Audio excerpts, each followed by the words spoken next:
एक समय की बात है। एक गांव में एक व्यापारी रहता था। वह अपना पेट भरने के लिए गांव-गांव जाकर टोपियां बेचा करता था।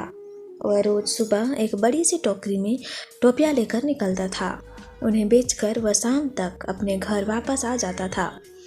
एक सुबह वह अपनी टोकरी में रंग बिरंगी टोपियां लेकर निकला। एक गांव में टोपियां बेचने के बाद वह दूसरे गांव की ओर जा रहा था। उस रास्ते से गुजरते समय एक जंगल भी पड़ता था। जंगल में उसे एक बरगद का पेड़ दिखाई दिया। उसने सोचा क्यों न पेड़ के नीचे बैठकर आराम कर लिया जाए। व्यापारी बहुत थका हुआ था। उसने टोपियों से भरी टोकरी को नीचे रख दिया, फिर सिर से टोपी को उतार कर नीचे रखा और गले से गमछे को उतार कर जमीन पर बिछा दिया।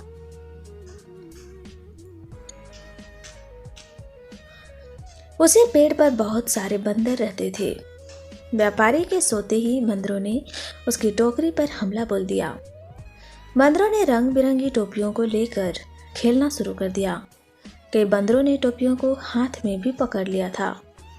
बंदरों की उछल कूद से वहां शोर हुआ तो व्यापारी की नींद खुल गई। नींद खुलते ही व्यापारी के होश उड़ गए। उसकी टोकरी से सारी टोपी व्यापारी को दिखाई देने लगी। व्यापारी ने ऊपर बंदरों की ओर देखा तो उसे सब समझ आ गया। व्यापारी परेशान हो गया। वह सोच में पड़ गया कि अब टोपियां न बेच पाने के कारण उसका कितना नुकसान हो जाएगा। वह सारा चीज सोचकर खुजाने लगा। उसे ऐसा करता देख बंदर भी अपना सिर खुजलाने लगे। व्यापारी को यह देख गुस्सा आ गया। उसने गुस्से में अपने सिर पर अपना हाथ तेजी से मारा। बंदरों ने भी अपने हाथ से अपने सिर पर तेजी से मारा। बंदरों को ऐसा करता देखा व्यापारी को समझ आ गया कि बंदर उसकी नकल उतार रहे हैं। अब व्यापारी को एक तरकीब सूझी जिससे वह अपनी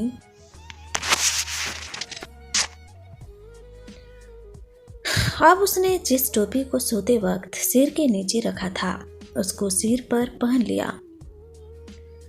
अब व्यापारी ने सिर पर पहनी टोपी को जमीन पर फेंक दिया। बंदरों ने भी व्यापारी की नकल उतारते हुए अपने सिर पर पहनी हुई टोपियां जमीन पर फेंक दी। व्यापारी की तरकीब काम कर गई थी। उसने जल्दी जल्दी सारी टोपियां इकट्ठी की।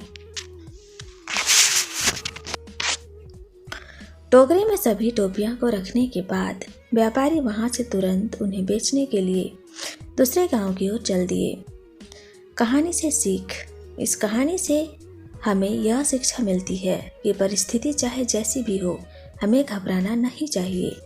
हर हाल में हमें समझदारी से काम करना चाहिए। तो आपको हमारी ये मोरल स्टोरी कैसी लगी हमें कमेंट बॉक्स में सजेस्ट करिए और हमारे चैनल को लाइक शेयर और सब्सक्राइब करना ना भूलें। धन्यवाद।